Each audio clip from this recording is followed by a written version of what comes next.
I knew shit was going sideways when I saw the font.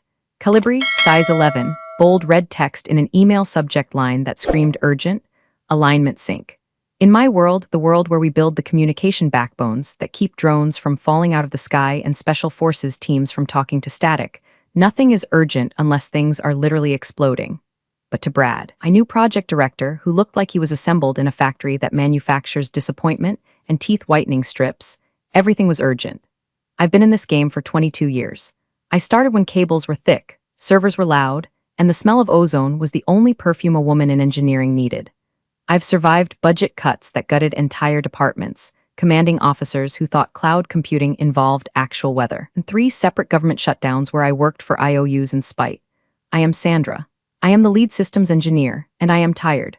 Look, before I tell you how I dismantled this man's career with the precision of a laser-guided munition, take a second to hit that subscribe button and smash the like, all right? It helps the algorithm find the other burnt-out cogs in the machine, and frankly, it validates my rage. Thanks. Now, let's talk about the specific hell of corporate nepotism. Brad was the son-in-law of a senator. He had an MBA that was probably printed on the back of a cereal box and a handshake that felt like grabbing a dead fish. He had been in charge for 3 weeks. In those 3 weeks, he had used the phrase paradigm shift 42 times. I counted. I keep a tally on a sticky note under my keyboard, right next to the panic button I wish was wired to an ejector seat. Issue wasn't just that Brad was incompetent, it was that he was loudly incompetent. He treated the classified workspace like a frat house with better security clearance. But I didn't care about Brad, not really. I cared about one thing, the calendar. For the past 4 months, there had been a block on my Outlook calendar that was immovable. It was color-coded in Do Not Disturb gray. It was titled simply 25th Anniversary 000, 25 years. Do you know how hard it is to stay married for a quarter of a century when you and your husband have both spent time in conflict zones? My husband, Mark, is a retired heavy transport pilot. We have spent more anniversaries on Skype with a 3-second delay than we have in the same zip code. We survived the deployment where he lost an engine over the Hindu Kush. We survived the year I lived in a shipping container in a location I still can't legally name. We survived miscarriages, empty nest syndrome, and that one year Mark decided to brew his own beer, and the garage smelled like yeast and regret for 6 months. This year was supposed to be the victory lap. We had booked a cabin in the Smokies. No Wi-Fi, no cell service within 3 miles, just a hot tub, a bottle of 18-year-old scotch, and the silence of the woods. I had prepped for this leave like I was prepping for a tactical withdrawal. I had uploaded every schematic to the secure server. I had written documentation so detailed a golden retriever could have run the system diagnostics. I had briefed my second-in-command, a sharp kid named David who actually respected the hardware. I was bulletproof, or so I thought. It was Friday afternoon, 1600 hours. The office was winding down. The low hum of the server room next door was vibrating through the floor, a comforting sound, like a purring cat made of silicon and electricity. I was clearing off my desk, shredding the daily scratchpad notes when Brad's shadow fell across my cubicle. He didn't knock on the partition, he just loomed. He was wearing a suit that was too blue, a shade that didn't exist in nature, and his cologne smelled like desperate ambition and Axe body spray. Sandra, hey, rock star, he said. He actually did finger guns. I stared at his fingers, imagining snapping them. Brad, I said, not looking up from my shredder. The machine gnawed on a piece of paper with a satisfying ZZZZZT. So quick pivot, he started, leaning against the flimsy wall of my cube, making the whole structure groan. The slide deck for the Tuesday brief with the Pentagon liaison? I need to add some sizzle. Can you rerun the latency simulations? I want the numbers to pop. I stopped shredding. I turned my chair slowly. The mechanism squeaked. A sound of rusted protest that matched my soul. Brad, I said, my voice level, the voice I used when explaining to a general why he couldn't stream Netflix over a secure tactical link. I am out of office starting at 1700 today. I am gone for a week. The simulations are done, they are accurate. Physics does not pop, it just is. He laughed. It was a hollow, wet sound. I know, big anniversary, congrats. But hey, we're a team, right? One team. One fight? I just need you to tweak the data visualization. Maybe make the bars green instead of gray, and extrapolate the Q3 projections. That is falsifying data, Brad, I said, and I am leaving. David has the files. If you want green bars, David can make them green. I am going to the mountains. He blinked, his smile faltering just a fraction. It was the look of a man who had never been told no by a woman over 40. Well, sure, David is great, but you're the lead technician. I feel better if you have eyes on it. Engineer, I corrected him. I am the lead systems engineer, not a technician, and my eyes will be on a mountain range, not a PowerPoint. I stood up. I picked up my bag. It was a battered tactical messenger bag I'd had since 2008. It had a stain on the strap from hydraulic fluid and another one from cheap commissary coffee. I slung it over my shoulder. I laid it all out in the handover email. Brad, it's in your inbox. Read it. Don't call me. I walked past him. I could feel his eyes boring into my back. It wasn't the look of a leader. It was the look of a petulant child who had just been told he couldn't have ice cream for dinner. We all make sacrifices, Sandra, he called out after me. His voice carried across the bullpen. Heads popped up from cubicles, young analysts, tired coders, the janitor who knew more secrets than the president. That's what the mission is about. Sacrifice. I didn't turn around. I walked to the security checkpoint, badged out, and listened for the heavy clunk of the magnetic lock engaging. That sound usually meant freedom. But as I walked to my car that had seen more miles than the space shuttle, I had a prickle on the back of my neck. That old instinct. The one that tells you the silence before the mortar hits isn't peaceful, it's holding its breath. I got in, threw my bag on the passenger seat, and cranked the engine. The radio blared a country song about trucks and beer, simplistic and honest. I gripped the steering wheel. He's going to call, I whispered to the dashboard. The little bastard is going to call. I checked my phone. 17:05, no missed calls. Maybe I was paranoid. Maybe the ghost of my cynicism was haunting me. I put the phone in the cup holder, backed out, and headed toward the highway. Mark was waiting at home with the bags packed. We had a 4-hour drive to the cabin. I told myself it was over. I told myself the work was done. But deep down, I knew men like Brad. They don't see people, they see resources. And when a resource goes offline, they don't respect the downtime. They just kick the machine until it starts working again. I merged onto the interstate, the sun setting in a bruised purple sky over the valley. Try me, Brad, I muttered. Ash flickering in the wind. Just try me. Little did I know he wouldn't just try me. He was about to declare war on the wrong veteran. The drive to the mountains is a decompression chamber. That's how Mark and I have always treated it. The first hour is usually silence, just the hum of the tires on the asphalt and the wind rushing past the mirrors. It's the shedding of the skin. He sheds the flight schedules and the FAA regulations. I shed the server logs and the bureaucratic idiocy. By the second hour, we start to talk. By the third, we're human beings again. We were deep in the Appalachians, winding through a pass where the trees leaned in over the road like old men sharing secrets. It was pitch black outside, the kind of darkness you only get when you're miles away from a city. The headlights cut a tunnel through the night, illuminating flashes of guardrails and rock faces.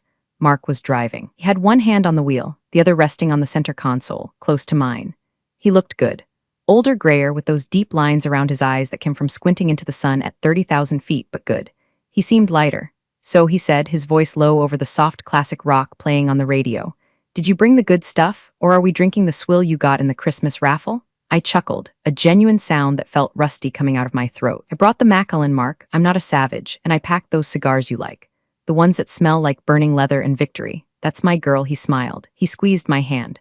25 years, Sandy. Can you believe we didn't kill each other? There were close calls, I said, looking out the window at the abyss of the forest. Remember the Fort Hood housing assignment? The one with the mold? I remember you threatening the base commander with a lawsuit. He laughed. It wasn't a threat. It was a promise of kinetic legal action. We were happy. In that moment, the office was a million miles away. Brad was a bad dream. The world was just us, the truck, and the road. Then the center console vibrated. It wasn't a polite buzz. It was an angry, sustained vibration that rattled the plastic cup holder. My phone screen lit up, casting a harsh, sickly blue light into the warm cabin of the truck. I stared at it. The number wasn't saved, but the area code was local. 9:47 p.m. Who's calling you this late? Mark asked, his eyes flickering from the road to the phone. Is it one of the kids? No, I said, feeling a cold knot form in my stomach. Kids have their own ringtone. This is unknown. I should have let it go to voicemail. That's what a sane person would do. But in my line of work, late-night calls usually mean a server farm has melted down or encryption key has been compromised. Instinct to fix things overrides the instinct to protect yourself. I picked it up. This is Sandra. You're not answering your email. The voice was tinny, loud, and unmistakable. It was Brad, and he was screaming. I felt the blood drain from my face. Brad, how did you get this number? This is my personal cell. HR has it on file for emergencies, and this is an emergency. The background noise on his end was loud, music, clinking glasses. He wasn't even at the office. He was at a bar. I'm looking at the slide deck, Sandra. The fonts are all wrong. The transitions are clunky. It looks like shit. I closed my eyes. I took a breath that shuddered in my chest. Brad, I am on leave. I am currently driving through a mountain pass. The slide deck is standard military protocol. Times New Roman, no transitions. It's a briefing, not a circus act. I don't care what the protocol is, he shouted. I could hear him slurring slightly. S in protocol was wet. I told you I wanted it to pop. I need you to log in right now. Pull over, find Wi-Fi, fix it. I have a vision for this presentation and you are sabotaging it with your laziness.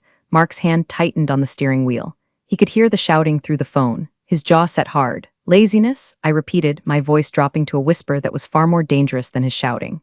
Brad, I worked 60-hour weeks for the last month to prep this system. I uploaded everything. It is done. It's done when I say it's done. Brad roared, I am the project director, you are the help. Now get your laptop out, find a Starbucks or whatever hillbillies have out there and fix the damn slides. I don't care if it's your anniversary, I don't care if it's your funeral. When I call, you answer, do you hear me? The silence in the truck was deafening. Mark looked at me, his eyes filled with a mixture of fury and concern. He slowed the truck down, ready to pull over if I needed to explode. But I didn't explode, something else happened. A switch flipped. It was the same switch that flips when you realize the person screaming at you isn't a threat, they're a target. Brad, I said. My voice was completely flat, void of emotion. You called my personal number. At 21:47 on a Friday, while I am on approved annual leave. Discuss font choices.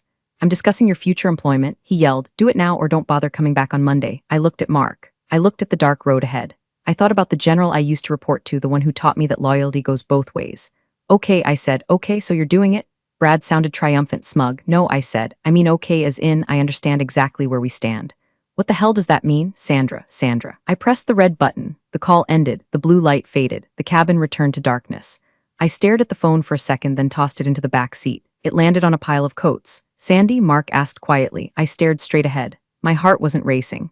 My hands weren't shaking. I felt a cold, crystalline clarity. Keep driving, I said. Don't stop. Is everything okay? No, I said. It's not okay. He just signed his own death warrant. Just doesn't know it yet. I wasn't crying. I was smiling. It wasn't a nice smile. It was the smile of an engineer who just identified a critical structural weakness and knows exactly where to place the demolition charge. Mark, I said, remember General Harlan? Mark glanced at me, surprised. 3-star Harlan, the one who sent us that wedding gift, the cryptic one? Yeah, I said. The one who told me if I ever needed a nuclear option to call him. Or not tonight, I said, settling back into the seat. Tonight we drink scotch. Monday we burn Rome. The weekend was surreal. We were in this beautiful cabin, surrounded by ancient pines and the smell of wood smoke, but a part of my brain was still in that truck, replaying the call. Mark tried to distract me. He made pancakes. We hiked a trail that led to a waterfall. We drank the Macallan. But every time I looked at the fire, I didn't see logs burning. I saw Brad's career. I didn't turn my phone on for 48 hours. That was the discipline. You don't fire a weapon until you have a target lock, and you don't engage the enemy while you're emotional. You wait. You let them make mistakes. And oh, did he make mistakes. On Sunday night, the night before we were supposed to drive back, we cut the trip short by a day. The mood was tainted, despite our best efforts. I finally retrieved my phone from the backseat of the truck. I sat on the porch swing, wrapped in a quilt, and powered it up. It buzzed for 3 solid minutes. A frantic seizure of notifications. 17 missed calls from Brad, 12 voicemails, 5 emails to my personal account, which was a violation of security protocol, so severe it could get your clearance revoked just for trying. But the most interesting message wasn't from Brad. It was a text from David, second in command. David is a good kid. He thinks hacking is what they do in movies, but he knows his way around a Linux kernel. David, son 1430, Sandra, I don't know what's happening. Brad is spiraling. He CC'd the Pentagon liaison on an email about your insubordination. He told them the delay in the visuals was your fault. He's trying to throw you under the bus before the meeting even starts. I stared at the screen. The night air was cold, but I felt hot. Brad wasn't just being a jerk, he was lying to the client, and not just any client. The Pentagon liaison was Colonel Iron Mike Patterson, a man who chewed glass for breakfast and hated excuses. Brad had made a fatal calculation error. He assumed that because I was a contractor, I was disposable. He assumed that because he was the director, he held the keys. He didn't know that 15 years ago, before I was a systems engineer, I was the lead comms specialist for a task force in the desert. He didn't know that the man who commanded that task force was now Lieutenant General J. Harlan, the director of Defense Information Systems. And he definitely didn't know that General Harlan owed me. Big time. I won't go into details, some things stay off Reddit and out of the history books, but let's just say there was a night involving a satellite uplink, a sandstorm, and a very critical message that absolutely had to go through to extraction teams. I made it go through. The general never forgot. I opened my contacts. I scrolled past Mom, past Pizza Hut, down to a contact just labeled JH, direct. I didn't call. Generals don't like calls on Sunday nights. I sent a file. I forwarded the voicemail Brad had left me. The one where he screamed, slurred his words, admitted to being drunk, I'm at the bar, and threatened to fire a protected veteran employee for not working on her anniversary. I added a simple text, Sir, hate to bother you. This is the new project director for the Ares Link contract. He is harassing me on my 25th anniversary leave. He is also CCing your Colonel Patterson with lies about system readiness. I am handling it, but I thought you should hear the leadership style we are dealing with. Sandra. I hit send. I watched the little swoosh icon disappear. I looked out at the dark woods. I figured I'd hear back on Tuesday, maybe Wednesday. Generals are busy people. They have wars to run and budgets to argue over. The phone buzzed in my hand 26 minutes later. JH, direct, happy anniversary, Sandra, disregard the noise. I'll handle the debris field. See you Tuesday at 0900. I think a site visit is in order. I read it twice. I'll handle the debris field. A chill went down my spine, not of fear but of anticipation. It was the feeling of hearing the distant rumble of close air support when you're pinned down. Mark walked out onto the porch holding 2 mugs of coffee. He saw the look on my face. The phone was glowing against my cheek. What happened? He asked, handing me a mug. We're going back tomorrow morning, I said, taking a sip. The coffee was black and bitter, just how I liked it. Is it bad? For me? No, I said, looking up at the moon. For Brad, it's an extinction event. I played Brad's voicemail one last time just to hear the slur in his voice. I don't care if it's your funeral. You know, I told Mark he was right about one thing. What's that? It is a funeral. I stood up and tossed the dregs of my coffee into the bushes. But it's sure as hell not mine. Monday morning, our defense contractor office has a specific smell. It smells of stale floor wax, dry clean suits, and the collective existential dread of 100 people realizing the weekend is over. I wasn't there, obviously. I was currently driving back from the mountains, listening to a podcast about serial killers, which felt thematically appropriate. But I know exactly what happened. David filled me in later over beers, his eyes still wide with the trauma of witnessing a train wreck in slow motion. At 08:30 sharp, Brad called an all-hands stand-up. Now, stand-ups are agile terminology meant for software teams to quickly sync. Brad used them as a pulpit. He stood in the center of the bullpen, wearing a fresh suit, gray this time, with a pink tie that looked like a tongue. He was holding a venti coffee from Starbucks, the cup sweating onto the carpet. Okay team, listen up, he barked. He had that manic energy of a man who knows he's screwed up but thinks if he just moves fast enough, no one will notice. Big week. Huge week, we have the Pentagon brief tomorrow. He looked around the room. The team was a mix of gray-bearded engineers who had written code for the Voyager probes and young cybersecurity whiz kids who wore hoodies. They all looked at their shoes. Where's Sandra? Brad asked loudly. He knew where I was. Everyone knew where I was. She's on leave, Brad, David said quietly from the back. Brad scoffed. He actually scoffed. Right, leave. Well, let this be a lesson in dedication. While some people are disconnecting, the rest of us are here driving the mission. I need everyone to step up. We are going to redo the data visualization. A murmur went through the room. Brad, a senior analyst named Helen, spoke up. Helen is 60. She knits during code compiles. She takes zero shit. The data is locked. Sandra signed off on the checksums. If we change the visuals now, we have to re-verify the entire dataset. That takes 3 days. We don't have 3 days, Helen. Brad snapped. We have 24 hours. Just make it look better, make it dynamic. I want the generals to feel the data. Feel the data? Helen repeated, lowering her knitting needles. It's latency metrics, Brad. It's not a poem. Just do it. Brad spun around, spilling a drop of coffee. And David, I want you to audit Sandra's files. I want to see if there are any gaps. I have a feeling our lead engineer has been coasting on reputation. The room went dead silent. You could hear the hum of the vending machine in the break room. To suggest I was coasting was heresy.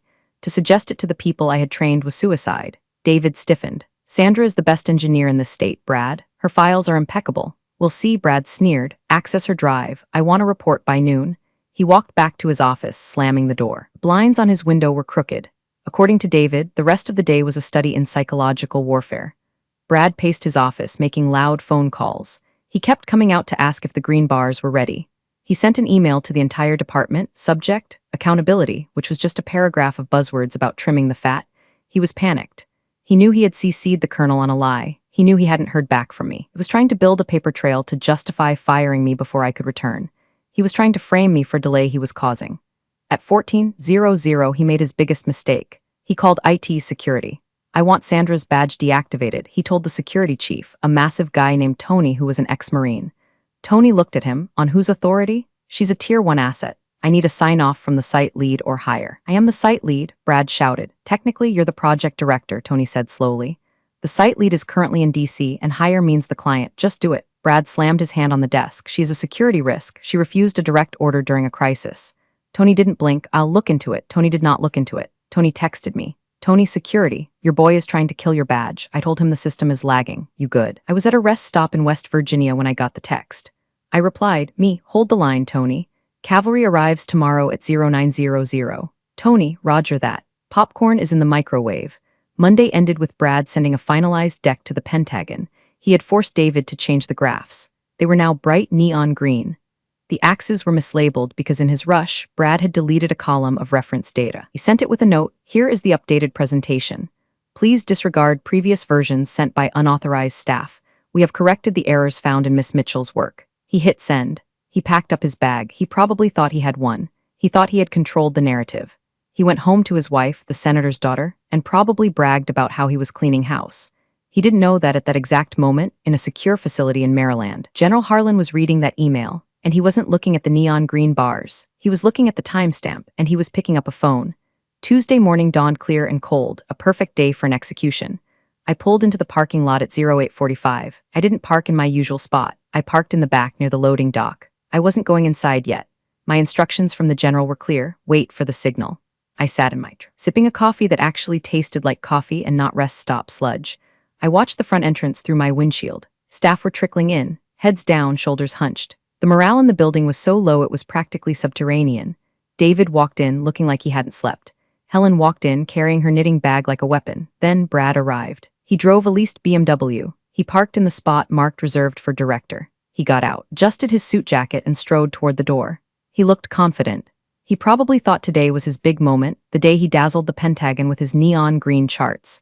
He walked inside. At 0858, the atmosphere shifted. You know how birds stop singing right before an earthquake? It was like that. 3 black Chevrolet Suburbans turned into the office park entrance.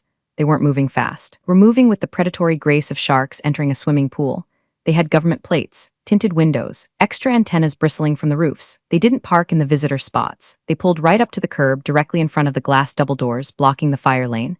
The driver's door of the lead SUV opened. A soldier in dress greens stepped out. He scanned the perimeter. Then he opened the back door. Lieutenant General J. Harlan stepped out. He was a tall man, lean as a whip, with a face carved out of granite. He was wearing his class A uniform. 3 stars gleamed on his shoulders in the morning sun.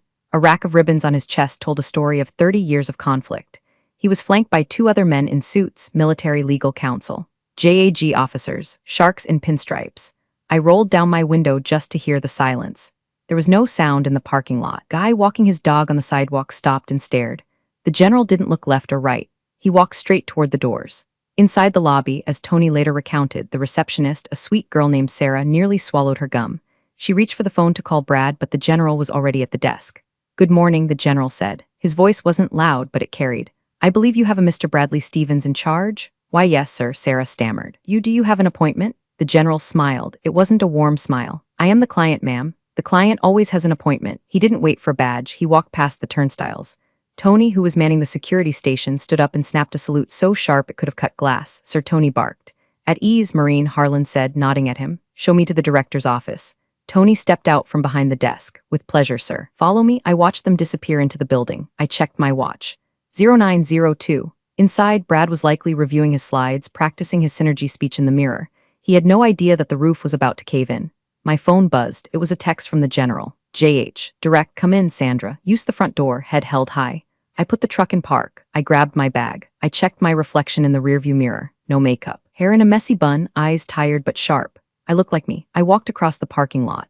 The black subs were idling, their engines purring with menace. The driver of the lead car nodded at me as I passed. I nodded back. I walked through the lobby. Sarah was still staring at the door where the general had vanished. "Sandra," she whispered. "Do you know who that is?" "Yeah, Sarah," I said, swiping my badge. It beeped green. Tony hadn't deactivated it. "That's the customer service department."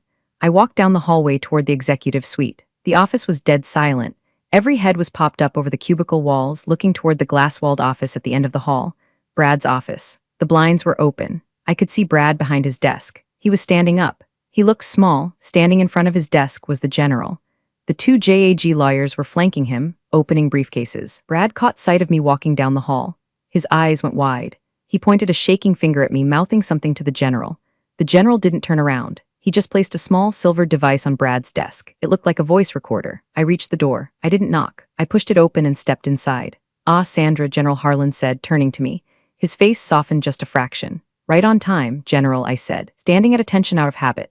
Brad looked between us. He was sweating, visibly sweating. You know her? Know her?" The general looked at Brad like he was a smudge on a lens. "Mr. Stevens, Sandra Mitchell built the network you are currently using to send me unauthorized emails. Now please sit down. We have some audio to review." The office smelled of Brad's cheap cologne and sudden, acrid fear. Brad sat down. He didn't sit like an executive. He collapsed like a folding chair. He looked at the recorder on the desk, then at the 2 lawyers who were arranging documents with terrifying precision. I don't understand," Brad stammered. "General, I was just preparing the briefing." "The slide deck, we're not here about the slides, son," General Harlan said. He pulled up a chair and sat down opposite Brad. He didn't lean back. He sat with the posture of a statue. "We're here about the personnel clause in the Defense Appropriations Act, specifically the protection of key assets." He reached out and pressed play on the recorder. The voice that filled the room was loud, distorted, and undeniably Brad's. I don't care if it's your anniversary. I don't care if it's your funeral. When I call, you answered. You hear me? Brad went pale, translucent actually. He looked at me. I was leaning against the door frame, arms crossed, face blank. The recording continued. I'm discussing your future employment. Do it now or don't bother coming back on Monday. The general let the silence hang in the air after the recording stopped. It was a heavy, suffocating silence. Mr. Stevens, the general said softly. Do you know what a Tier 1 contractor is? She's just an engineer, Brad squeaked. Sandra Mitchell, the general said, gesturing to me without looking, holds a top-secret/PSY clearance. She is the signatory authority for the encryption protocols used by the 101st Airborne. Harassing her? That's bad. Threatening to terminate her for refusing to violate security protocols by working on an unsecured network while on leave? The general leaned forward. That is a federal offense. It's coercion. And since you threatened her employment while she was exercising protected benefits, well, JAG officers tell me it's also a violation of the labor standards outlined in your company's contract with the DoD. One of the lawyers pushed a piece of paper across the desk. Section 4, Paragraph C, hostile work environment regarding essential personnel. Brad stared at the paper. His hands were shaking so bad he couldn't pick it up. I was just trying to motivate the team. It was a joke, a figure of speech. A joke, the general repeated. He looked at me. Sandra, were you laughing? No, sir, I said calmly. I was driving a vehicle on a mountain pass while being screamed at. Right, the general said. He stood up. The meeting was over. It hadn't even lasted 5 minutes. Mr. Stevens, as of 0900 this morning, the Department of Defense is exercising its right to immediate termination of the management clause for this facility. We are pulling the contract from your division. Brad stood up, knocking his chair over. You can't do that. This is a $400 million contract. You can't just pull it because of a phone call. Watch me, the general said. He didn't shout. He didn't have to. You harassed my lead engineer. You lied to my liaison. And you compromised operational security by demanding work on an unsecured line. The contract isn't just pulled, son. It's incinerated. But my father-in-law, Senator, I know who your father-in-law is, the general said, stepping closer to the desk. The air temperature seemed to drop 10 degrees, and I will be having a very long, very detailed conversation with him about who he recommends for these positions. I imagine he won't be pleased to learn his son-in-law cost the state 300 jobs.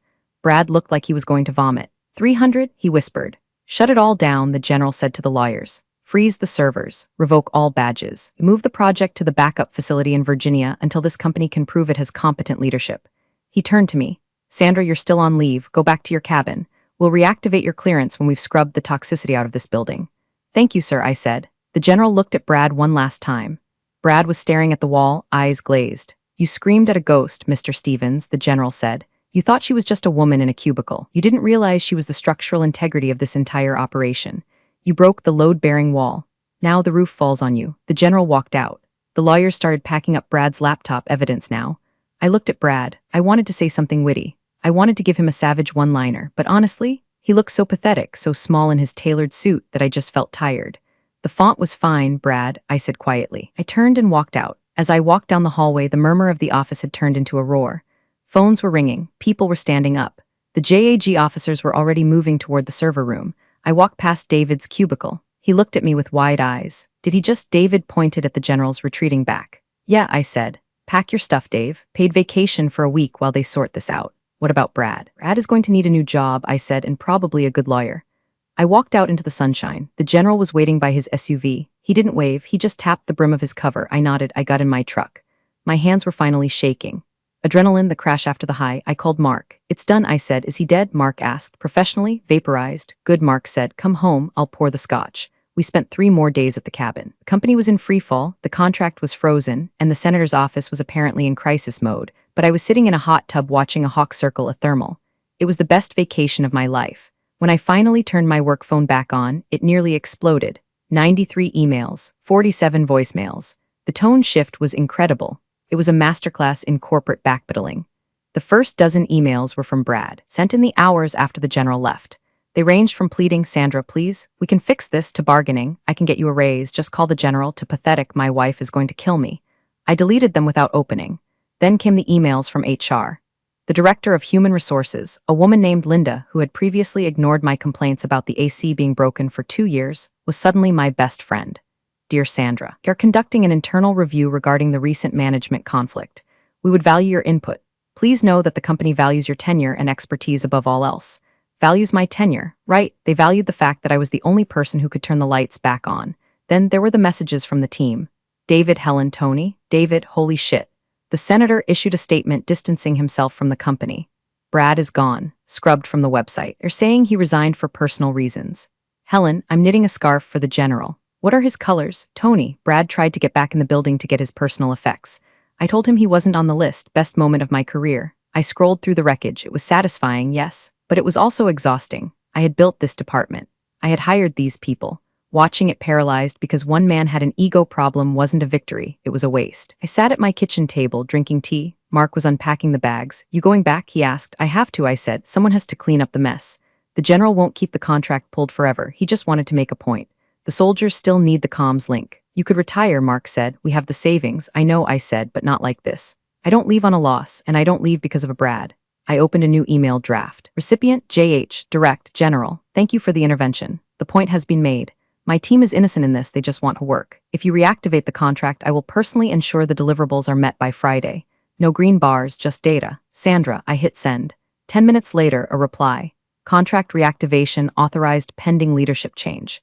I've suggested to the board that they look internally for the new director. Perhaps someone with engineer in their title. See you on the high ground, Sandra. I stared at the screen. Director, me? I laughed, a dry, rasping laugh. What's funny? Mark asked.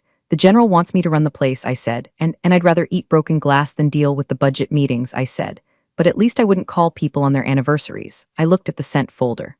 Brad's emails were still there, unread in the trash. I emptied the trash. Felt like flushing a toilet. The next day, Wednesday, I drove back to the office. The parking lot was full. The black subs were gone. The reserved spot for the director was empty. I walked in. Sarah, the receptionist, stood up. Welcome back, Sandra. She beamed. She looked genuinely happy. HR left a packet on your desk, and everyone is waiting in the conference room. Waiting for what? I asked. For you, she said. David said we don't start until Sandra says we start. I felt a lump in my throat. This was the difference. Brad commanded. I led. I walked down the hall. The air felt lighter. The smell of fear was gone, replaced by the smell of brewing coffee and ozone. I walked into the conference room. The entire team was there. They stopped talking when I entered. All right, I said, dropping my bag on the table. Vacation's over. We have a Pentagon brief to fix. Helen, verify the checksums. David, change the graphs back to gray. Tony, unlock the server room. You got it, boss, David said. And for the first time in 3 weeks, I didn't hate that word. Brad didn't go quietly. I wasn't there for the main event that happened on Tuesday with the general, but the final purge happened on Thursday. I was in the middle of a code review with David when we heard shouting in the lobby. I have personal property in there, my ergonomic chair, my frame degree. It was Brad. He was trying to get past Tony. I stood up. Keep coding, I told David. I walked out to the lobby. Brad was wearing jeans and a polo shirt. He looked like he hadn't slept in 3 days. He was red-faced, arguing with Tony. Sir, you are barred from the premises, Tony was saying, his arms crossed. I can mail you your box. I want to talk to Sandra. Brad yelled. He spotted me down the hall. Sandra, you did this. You poisoned the well. I walked up to the turnstiles. I stayed on the secure side. There was a layer of bulletproof glass between us. It felt symbolic. I didn't do anything, Brad, I said. You did this. You prioritized your ego over the mission. You tried to bully a system that is designed to chew up bullies. I'm going to sue, he spat. Wrongful termination, defamation. Go ahead, I said. Discovery will be fun. The general has the recordings and the emails and the logs of you trying to delete data. He froze. What logs? The ones David recovered. I lied. David hadn't recovered anything yet, but Brad didn't know that. Digital footprints are forever, Brad. He slumped. The fight went out of him. He looked at the logo on the wall, the company he thought would be his stepping stone to a Senate seat. I just wanted to make an impact, he whispered. You did, I said. You united the entire staff against you. That's rare. Goodbye, Brad. Tony, I nodded to the big Marine. Escort him off the property. If he comes back, call the local PD. Yes, ma'am, Tony grinned. I watched Brad walk to his car, no longer the BMW, but a rental sedan. He drove away. The office rumors were wild. Some people said I was CIA, some said I was a secret agent for the Inspector General. Later that afternoon, a young intern named Chloe came to my desk. She was holding a file. Miss Mitchell, she asked timidly. Just Sandra, Chloe, Sandra. I heard stories about the general. People talk, I said, typing away. Did you really work with Spec Ops in Kandahar? Like in the field, I stopped typing. I looked at the framed photo on my desk. It wasn't of me and Mark. It was a picture of a group of dusty, tired soldiers standing in front of a satellite dish in the middle of a desert. I was the only woman in the photo. I was holding a wrench. It was a long time ago, Chloe, I said. Different life. Is that why the general came? The general came, I said, looking her in the eye, because in this business, competence is the only currency that matters. You can have the best suit, the best degree, the best connections. But if you can't keep the link up when the mortar rounds start falling, you are nothing. I pointed to her file. Is that the latency report? Yes, ma'am. Is it accurate? Checked it 3 times. Good, I smiled. Then you're worth 10 Brads, get to work. She smiled back, standing a little taller. Culture had changed. The fear was gone. We were a team again. We were tired, we were overworked, and the coffee was still terrible, but we were a team. On Friday, the board of directors announced the interim leadership. They didn't pick me, thank God. They picked Helen. Helen, the knitter. Her first act as director was to ban mandatory stand-up meetings and replace the coffee machine. I approved. 2 weeks later, a FedEx package arrived addressed to Bradley Stevens. Sarah brought it to my desk. He's not here, obviously. Should I return to sender? I looked at the return address. Department of Defense Office of the Inspector General. No, I said, open it. It might be legal paperwork for the contract. Sarah slit the tape. She pulled out a single sheet of heavy, cream-colored paper and a small velvet box. She read the letter. Her eyes went wide. Oh my God, she whispered. It's a debarment notice. I took the letter. It was formal, cold, and final. It stated that due to gross negligence and security violations, Bradley Stevens was hereby permanently debarred from holding any position involving federal contracts. He wasn't just fired, he was blacklisted. He could never work for a defense contractor, a government agency, or even a janitorial service that cleaned a federal building ever again.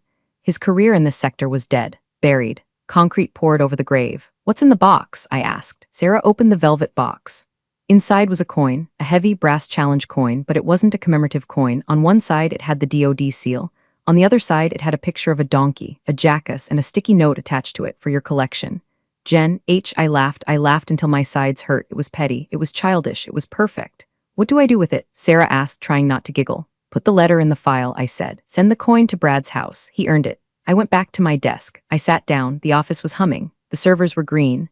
The green bars were gone, replaced by boring, accurate gray data. I opened my drawer. In the back, tucked behind a box of staples, was my own collection of challenge coins. I pulled one out. It was old, scratched, and heavy. It was from the task force. The one I got from Harlan 15 years ago in the sand. It didn't have a donkey on it. It had a wolf, silent service, it read. I placed it on my desk. I looked at the phone. It was quiet. No screaming, no demands, no sizzle. My cell phone buzzed, not the work phone. My personal one, it was Mark. Hey, he said, I was thinking, since we cut the trip short, how about we try again next weekend? No mountains this time. Maybe the beach sounds good, I said. Wi-Fi is spotty there too. Is the world going to end if you leave? I looked around the office. David was laughing with Chloe.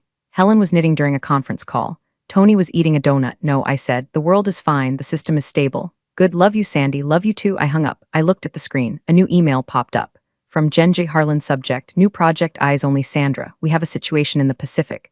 Communications array is acting up. Need a consult. You available? I smiled. I took a sip of my coffee.